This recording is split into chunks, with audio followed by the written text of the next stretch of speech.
नमस्कार जी। अ, जय श्री माता जी। जय हिंद।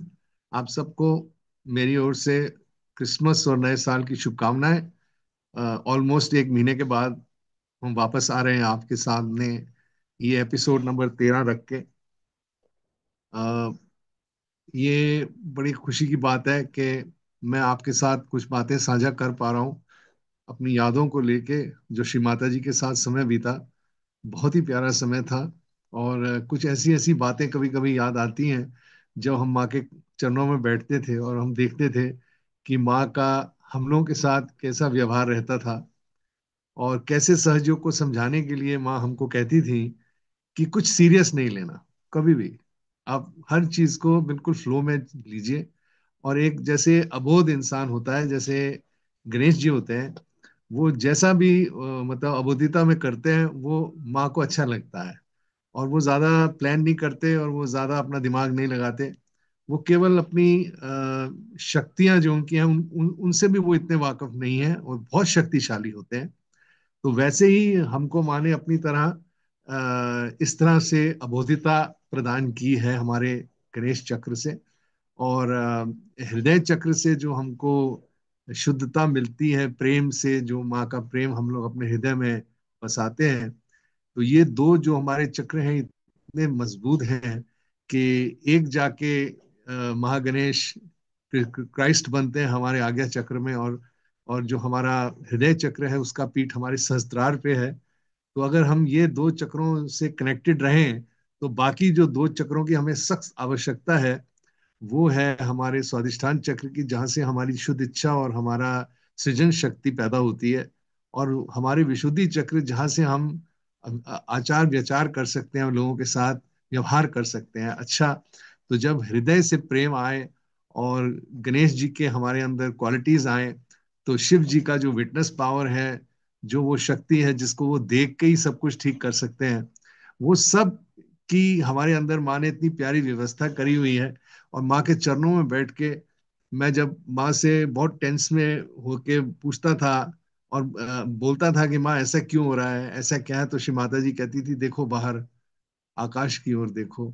एक बार हम बैठे थे ऐसे ही कबैला में, और श्री माता जी ने मैं बहुत परेशान था, क्योंकि जैसे मैंने आपको बताया कि संगीत और ये सब के कारण श्री माता जी स्वयं मुझे बुलाती थी और ले जाती थी विदेश में, और जगह जगह इंट्रोड्यूस कराती थी, मेरा परिचय कराती थी लोगों के साथ कि देखिए केमिकल इंजीनियर कविताएं लिखता है और संगीत में इतना निपुण हो गया है, और बिना सीखे ही इतनी अच्छी आवाज आ गई है और इतने बढ़िया भजन प्रस्तुत कर रहे हैं। और वहाँ के लोगों को जो मतलब श्री माता जी हमें इस्तेमाल करके उन लोगों को तैयार करती थी आत्म साक्षात्कार पा के और उसमें बसने के लिए, तो हमको बहुत अच्छा लगता था कि हमें हमारा इस्तेमाल हो रहा है। हम म्यूजिशियंस का इस्तेमाल हो रहा है।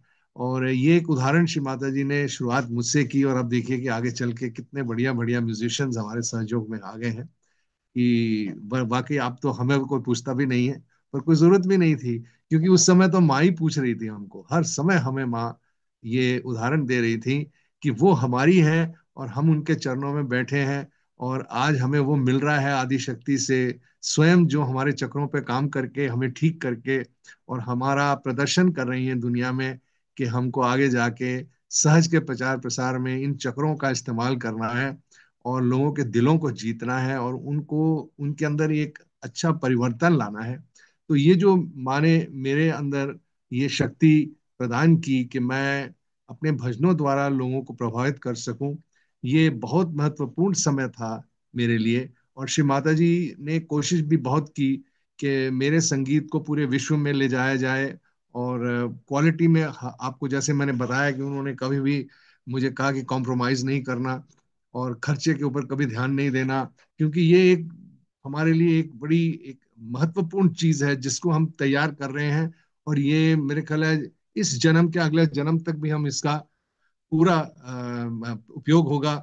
जब हम रहें ना रहें, हमारी बातें हमारे कर्म हम लोगों तक उनके दिलों तक ले जाके उनके अंदर जागृति और उनके अंदर ट्रांसफॉर्मेशन ला सकें सहज में।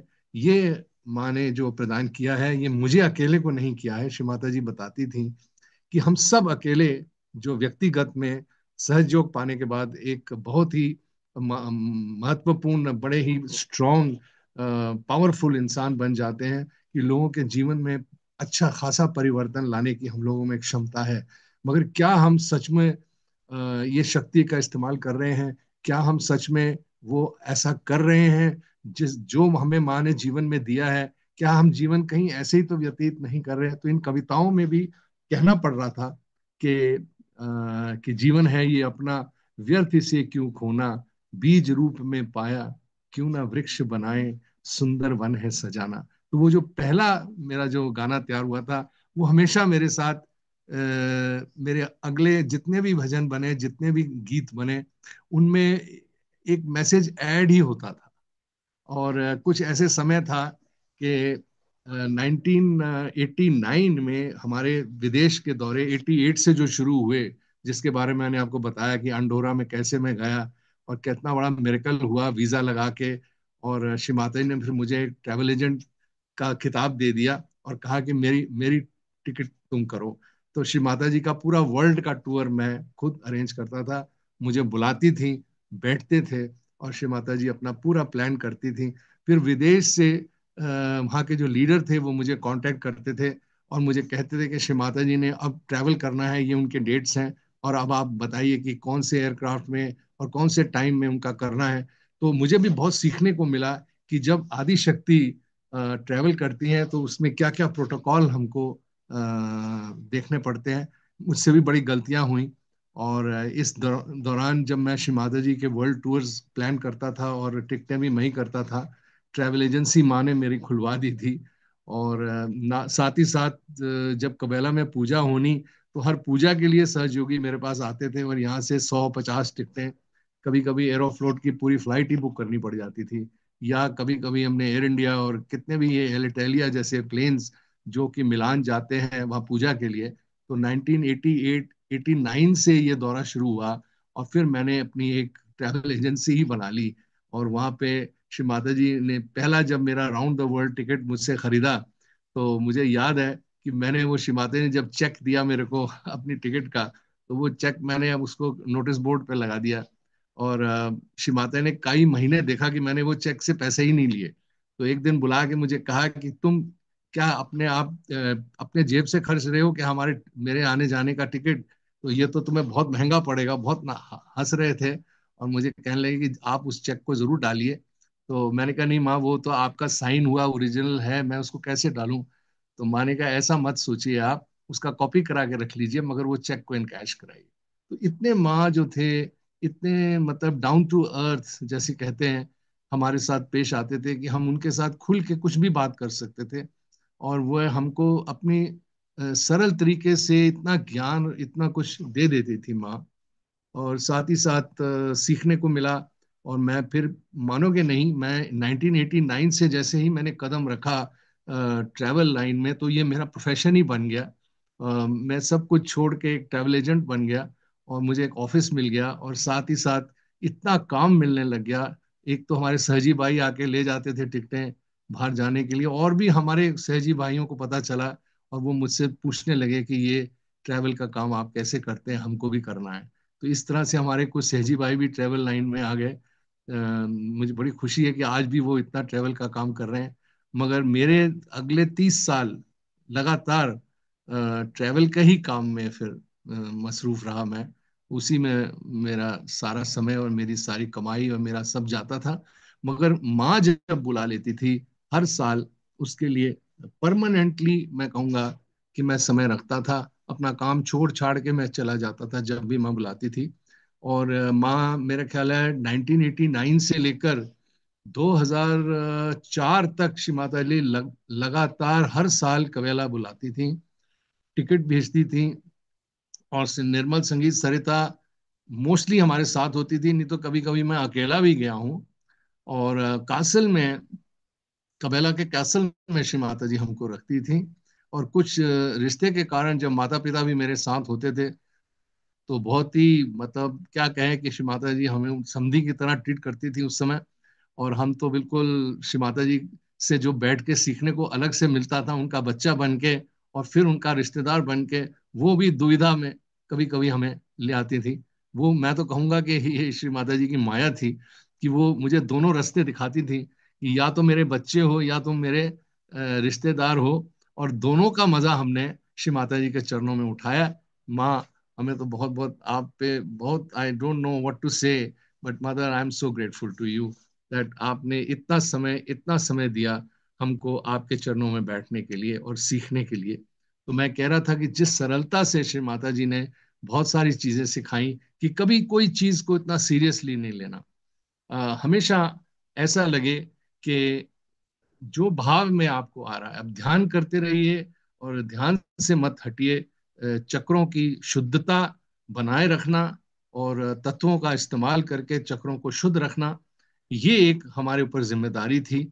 मगर एक और चीज माँ ने बताई थी कि इतना ज्यादा भी चक्रों के ऊपर जान नहीं लगानी कि इसको साफ कैसे करना है, इसको कभी लेफ्ट में जाना है कि कभी राइट में जाना है, कहने की बहुत ज्यादा दिमाग खर्च नहीं करना चाहिए चक्रों को लेकर। अपने आचरण की तरफ ध्यान रखिए कि आपका आचरण कैसा है, आपकी सोच कैसी है, आपके अंदर क्या वो अच्छे विचार हैं, क्या वो दुनिया के लिए कोई अच्छा करने के लिए आपके अंदर एक जागरूकता है, एक आपके अंदर शुद्ध इच्छा है एक अच्छा इंसान बनने की, कि सबके साथ मिठास में बात करो, सबके साथ भला करो, सबकी मदद करो। हमेशा आपको कंसर्न रहे कि आपके आसपास सब ठीक हो रहा है, किसी को कोई आप तकलीफ दो मत, कभी बुरे शब्द नहीं कहने, कभी कोई पावर गेम नहीं खेलनी, कोई पैसे का कोई मतलब मत रखो अपने ये स्पिरिचुअल एसेंट में। और पैसा ऐसा है कि आप इस्तेमाल करते हो उस सहज के प्रचार प्रसार के लिए, तो उसमें भी परवाह नहीं करनी कि वो कब आएगा और कहाँ से आएगा, वो भी ईश्वर आपको दे देता है। श्री माता जी की ऐसी कृपा रही है कि ये हमको श्री माता जी ने प्रदान किया है कि अभी देखिए हम फिल्म बना रहे हैं, तो फिल्म बनाते वक्त कोई सोच सकता है अरे यार कौन फिल्म बनाएगा, इतना पैसा लगता है, हमारे तो बस का नहीं है कुछ भी, तो फिर कम ही नहीं करना। इतने साल निकल गए, हमने कुछ किया ही नहीं, हम घर ही बैठे हैं बस ध्यान ही करते रहते हैं। तो श्री माता जी हमेशा उकसाती थी कि आप उठिए, आप ये करिए। तो उस समय जब संगीत का काम शुरू हुआ तो एक के बाद एक कैसेट निकलने शुरू हुए। तो अब आप जैसे मैं आपको बता रहा था कि शुरुआत की थी आदिशक्ति पूजन वॉल्यूम 1 वॉल्यूम 2 1986 से, फिर 1987 में प्रेरणा कैसेट, उसके बाद रूहानी रोशनी, उसके बाद फिर मैंने अपना घर पे बैठ के जागृति कैसेट की तैयारी की, और उसके बाद सहज साधना।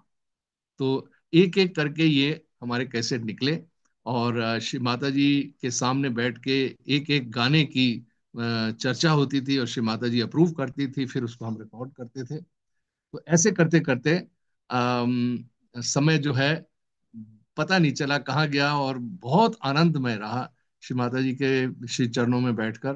तो इसी तरह जो दौर हमारा शुरू हुआ विदेश जाने का, 1988 से लेकर, जो मैं आपको अपने तजुर्बे बता रहा था, 1989 बहुत ही महत्वपूर्ण था, क्योंकि उस साल एक तो हम गए थे कृष्ण पूजा में कबेला, जहाँ पे सबसे पहली बार हमारे जो वहाँ के पब्लिक प्रोग्राम्स अरेंज करते हैं सहयोगी, उनके साथ मेरे को काम करने का मौका मिला।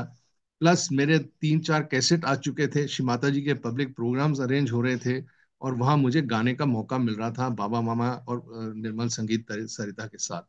तो मैंने वहाँ पे कई ऐसे ऐसे माँ के वो किस्से हैं जो उन्होंने विदेश वालों को कैसे वो सहज में लाई, और कैसे उनको उनको करेक्ट कर रही थी, और कैसे हमारे संगीत का इस्तेमाल हो रहा था कि उस करेक्शन में, और हमें समझाती थी माँ कि देखिए ये कविता ये संगीत आपका कैसे काम कर रहा है और कैसे लोग ठीक हो रहे हैं। तो इस तरह से वो उनका जो उदाहरण हमें देखने को मिला इन ट्रिप्स में। तो ये 1989 से जो दौर शुरू हुआ, ये 2004 तक लगातार चला। अब मेरे ख्याल है इसमें कितने हमारे फॉरेन के टूर हुए, और इसमें कितने हमने मेरे ख्याल है एथेंस में पूजा अटेंड की, ग्रीस में, उसके बाद हम लोग गए जर्मनी में म्यूनिक में कुंडलनी पूजा हुई, और उसके बाद हम लोग एक ही दौर में 4-4 महीने 5-5 महीने जो हम जाते थे, तो शुरुआत हो जाती थी गुरु पूजा से, और अंत में we used to land up right till the Navratri puja. फिर नवरात्रि पूजा तक मैं कभी रुकता नहीं था, 4-5 महीने के बाद मैं घर आ जाता था, और घर आके बस मेरे वाइफ और मेरे बच्चों को ये हमेशा लगा कि पापा बाहर ही रहते हैं। पर मैंने कहा पापा श्री माता जी के चरणों में रहते हैं और आशीर्वाद लेके आते हैं हर बार। और मेरे को दिख रहा था कि मेरे अंदर बहुत परिवर्तन आ रहा है, बहुत शांति बैठ रही है, और जीवन जो है वो बहुत अच्छा कुशलता से चल रहा है। यही मुझे श्री माता जी के होते हुए जो मेरे को जीवन में सुधार और हर चीज जो है, जो मैं चाहता था वो मुझे मिलती जा रही थी, तो मुझे लग रहा था जीवन सफल हो रहा है श्री माता जी के श्री चरणों में। और ऐसी आदत माँ ने हमको अपनी दिला दी थी कि वो याद करते ही हम उठ के भाग भाग जाते थे। अब मुझे कई बार याद है, साल में 3-4 चक्कर पूना के लग जाते थे, और प्रतिष्ठान में श्री माता जी के साथ बैठकर और जो संगीत बनना और जो कविताएं बननी, मैंने उनका दौर ऐसा लगता था कि ये जीवन कभी खत्म ही ना हो, ये चलता ही रहे, हम माँ के श्री चरणों में बैठे रहें और श्री माता जी से सीखते रहें। इतना आनंद आता था। और साथ ही साथ मेरे कुछ भाई बहन जो दिल्ली में मेरे साथ थे, संगीतकार, खास करके मैं उनका आज नाम लूंगा, रंजन शर्मा। उनके उनके जो पिताजी थे वो एक मतलब मेरे घर आया करते थे मेरे बड़े भाई के बेटे को ट्यूशन देने के लिए, यजुवेंद्र जी। और बड़े ही प्यारे सज्जन थे। उन्होंने मुझे बताया कि मेरा एक लड़का है, वो बहुत अच्छा हारमोनियम बजाता है, मगर वो बेचारा बोल नहीं पाता है ठीक तरह से। तो संजय जी आप घर आइए एक बार कभी, और उससे आप हारमोनियम का प्रैक्टिस करवाइए, आप भी भजन वजन करिए। और उनको श्री माता जी के आगे, मैं चाहूंगा कि वो श्री माता जी के आगे जाएं और आशीर्वाद उनको भी मिले संगीत में। तो मुझे वो दिन भी याद है कि मैं यजवेंद्र जी के घर बैठता था, और वो इतने अच्छे हिंदी बोलते थे कि उन दिनों श्री माता जी के साथ कुछ कबीर की कविताओं के ऊपर बात चल रही थी। तो श्री माता जी ने मुझे कहा कि कबीर के भजन आपको करने चाहिए, जिसमें कबीर जी ने सहजयोग के बारे में प्रचार किया है। तो मैं फिर रिसर्च में लग गया, और उन्हीं दिनों युजवेंद्र जी के साथ बैठ के कबीर दास के जो मेरे को दोहे मिलते थे, उनको मैं स्टडी करता था कि उनसे सहज सा कहाँ कहाँ उसका सहज का डायरेक्ट रिलेशनशिप है। और इस तरह से हमने फिर कबीर के 3 वॉल्यूम्स पे काम किया इकट्ठे बैठ के। तो मैं कभी नहीं भूलूंगा, वो मेरे बड़े अच्छे मित्र बन गए। और हिंदी भाषा तो उनकी इतनी अटल, इतनी बढ़िया थी कि मुझे उनसे बहुत सीख मिली। उन्होंने बल्कि कबीर दास जी के ऊपर ये कई उनके दोहों को लेकर एक स्क्रिप्ट तैयार कराया, जो कि बाद में मैंने दूरदर्शन में दिया ताकि हम उसके ऊपर कोई सीरीज बना सकें। तो ये मैं आपको थोड़ा सा बहुत आगे ले गया, 1989 से लेकर 1992-93 तक। ये जो संगीत है वो बहुत ज्यादा पनपा, इतने सारा कैसेट बने। 1991 में बना कबीर सुर संगम, 1992 में बना कबीर भजनामृत, और 1993-94 में बना कहत कबीर। और ये हर कबीर में कम से कम 8 रिकॉर्डिंग्स थी। और इसमें कविता कृष्णा मूर्ति जी को भी लिया हमने, साधना सरगम जी को भी लिया, जो बहुत ही प्रसिद्ध गायिका अभी बनी नहीं थी। और माँ की ऐसी कृपा रही कि ये दोनों गायिकाओं के साथ जब हमारा प्रोग्राम होता था रिकॉर्डिंग का, तो श्री माता जी बाद में कहती थी कि देखिएगा ये बहुत बड़ी गायक बनेंगी, क्योंकि अब ये आपके साथ इतने बड़े कार्य में लग गई हैं जो सहज का कार्य है। तो ये जो भजन हम लोग कर रहे थे, श्री माता जी कहती थी कि ये सहज का कार्य हो रहा है। तो आज जो कुछ भी बना है, ये उनकी कृपा से, ये सहज के प्रचार के लिए ही बना है। तो आप जरूर इनको सुनिएगा। आज मैं कोई स्पेसिफिक एपिसोड को डिस्क्राइब करने नहीं जा रहा, थोड़ा सा आज जनरल बात कर रहा हूँ, ताकि, और मैं आपको कुछ ऐसे ही जनरल भजन तोड़ी तोड़ी में इस प्रोग्राम में दिखाऊंगा, जो उस दौर में 1989 से लेके 1993 तक बने थे।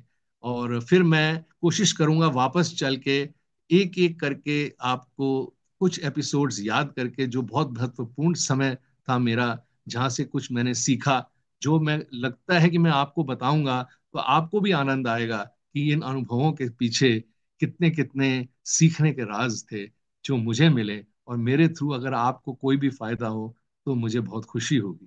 तो मैं आज के इस एपिसोड को, ये छोटा एपिसोड बना के आज बंद करता हूँ। और कोशिश रहेगी मेरी कि 2024 के आखिर में, 31 दिसंबर से पहले मैं फिर एक बार फिर से 14th एपिसोड इस साल में कंप्लीट करूंगा आपके साथ। बहुत जल्दी कुछ दिनों में फिर वापस आऊंगा, और अच्छी अच्छी कहानियां आपको सुनने को मिलेंगी। मुझे भी आनंद आएगा उनको याद करते, और आप भी आनंद लीजिए उनको सुन के। सो अभी के लिए मैं आपसे प्रार्थना करता हूं कि मुझे इजाजत दें, और अब अगले एपिसोड 14 में हम आपको फिर मिलेंगे। कुछ भजन आपको अपर्णा जी इसके साथ जोड़ देंगी, जो उस समय के महत्वपूर्ण भजन बने थे, जिनके बारे में आप सुन के और मुझे बताइए कि आपको कैसा लगा। जय श्री माता जी, जय हिंद।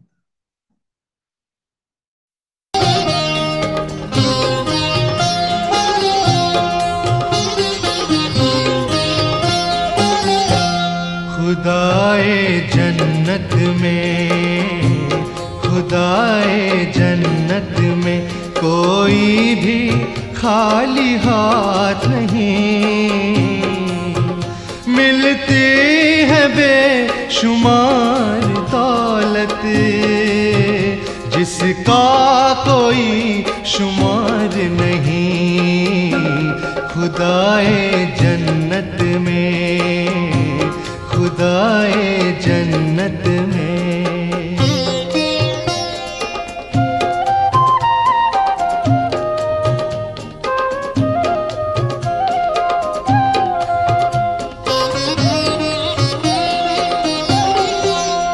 ये हसीन समा की परख यकीनन है उस जहां का नसीब। ये हसीन समा की परख यकीनन है उस जहां का नसीब। जिस ज़हन में समा जाए वो जिंदगी का जवाब नहीं। खुदाए जन्नत में, खुदाए जन्नत में।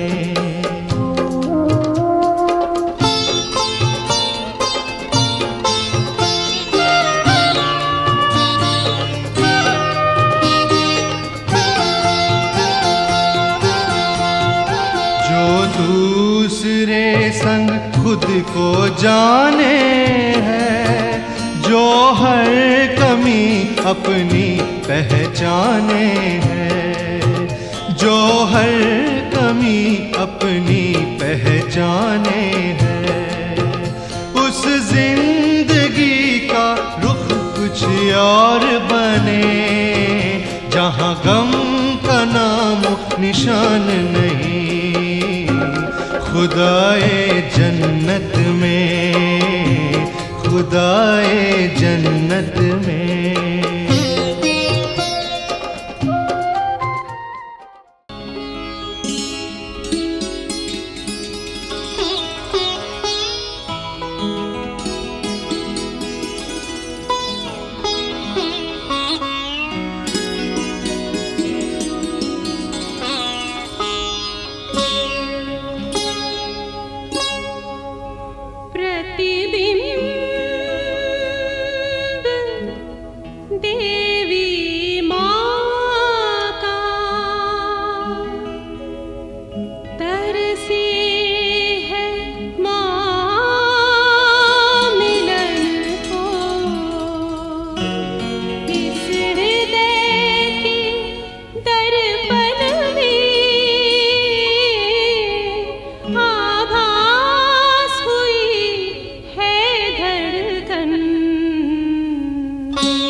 मादा ध्यान होए।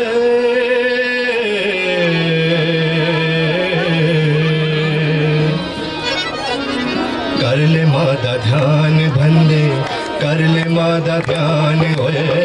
कर ले मादा ध्यान, कर ले मादा ध्यान बंदे, कर ले मादा ध्यान होए। कर ले मादा ध्यान, कर ले मादा ध्यान तेरा होगा उत्थान होए।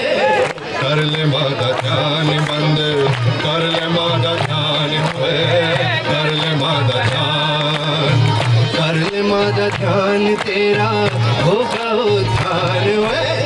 कर ले मादा ध्यान बंदे, कर ले मादा ध्यान होए। कर ले मादा ध्यान।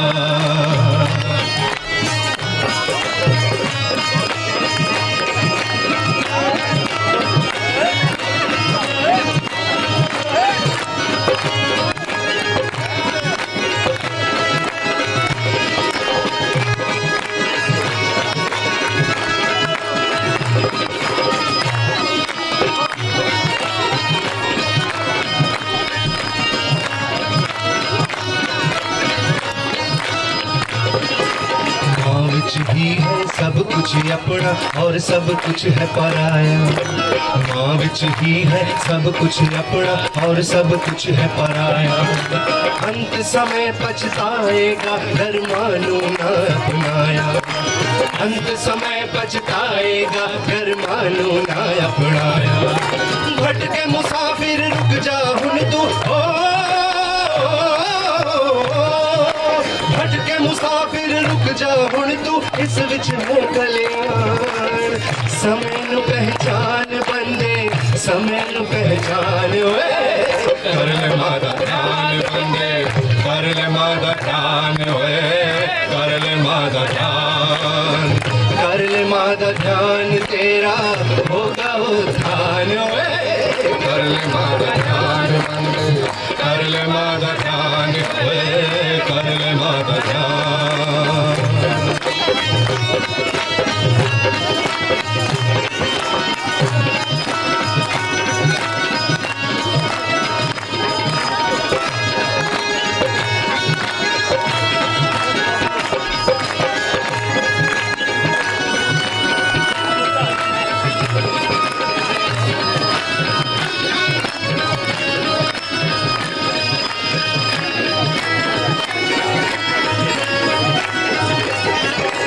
कलयुग विच अवतर के मान योग सहज सिखलाया।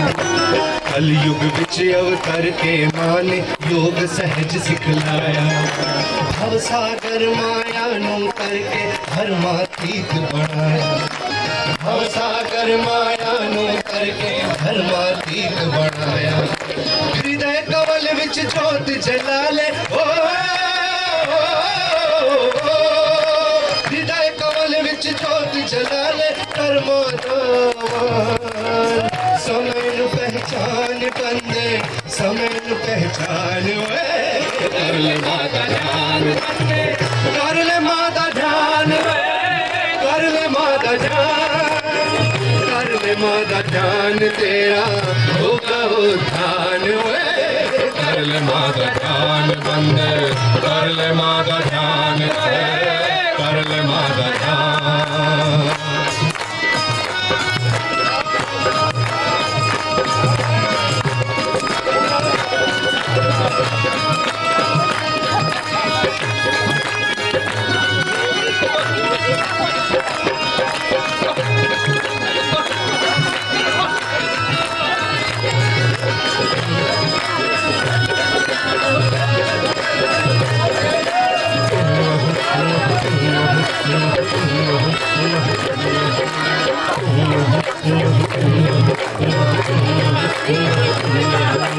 बल्ले बल्ले बल्ले बल्ले बल्ले।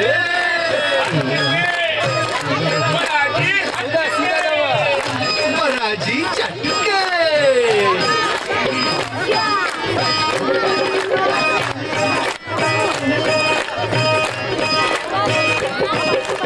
रूह सादी भटक भटक कर मां चरणा बिच आई। रूह साड़ी भटक भटक कर माँ चरणा बिच आई। जन्म जन्म जो खोज रहे सी वो पूंजी है पाई। जन्म जन्म जो खोज रहे सी वो पूंजी है पाई। सहस्त्र कमल नु खोल के माने,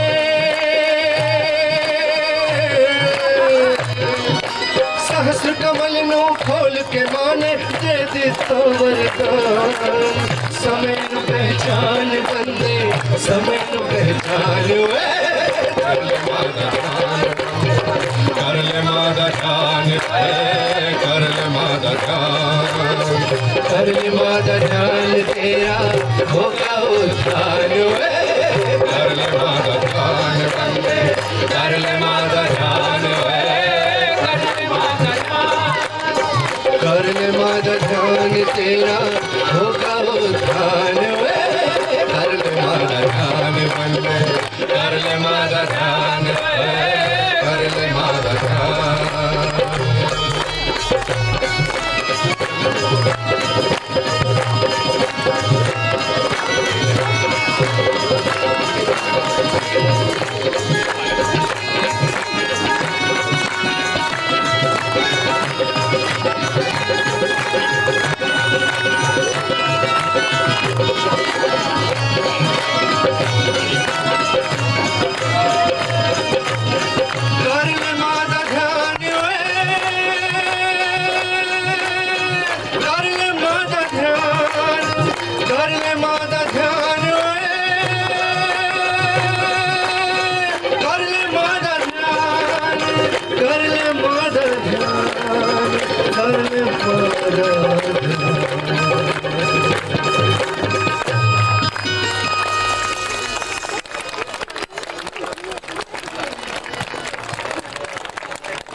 I am enamored by the kingdom of my Satguru as I experience his subtle colors within me. The word has enlightened my attention, having pierced my entire body, and I experience his subtle colors. No amount of medicine can cure me as I have risen above illness. No doubt the doctor is helpless. All men and saints cannot cross this ocean of illusion unless his subtle colors are experienced by them. Kabir has seen all colors of the world, but those of the Lord are the only ones where he experiences his subtle self.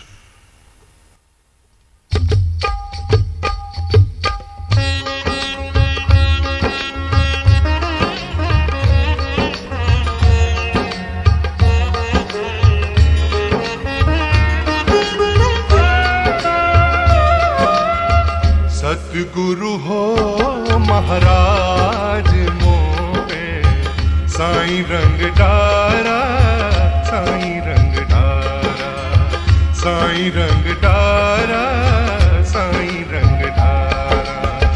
सतगुरु हो महाराज मोहे, साईं रंग डारा, साईं रंग डारा, साईं रंग डारा, साईं रंग डारा।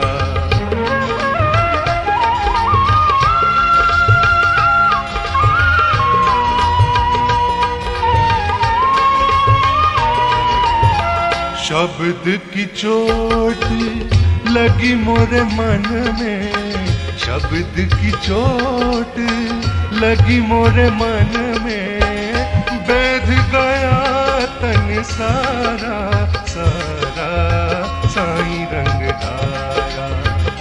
बैठ गया तन सारा सारा, साईं रंग डारा। सतगुरु हो महाराज मोहे, साईं रंग डारा, साईं रंग डारा, साईं रंग डारा, साईं रंग डारा।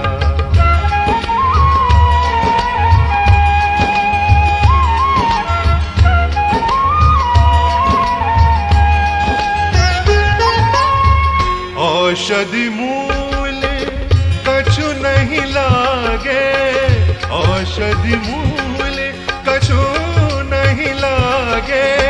क्या करे वैद बेचारा बेचारा साईं रंग ढारा।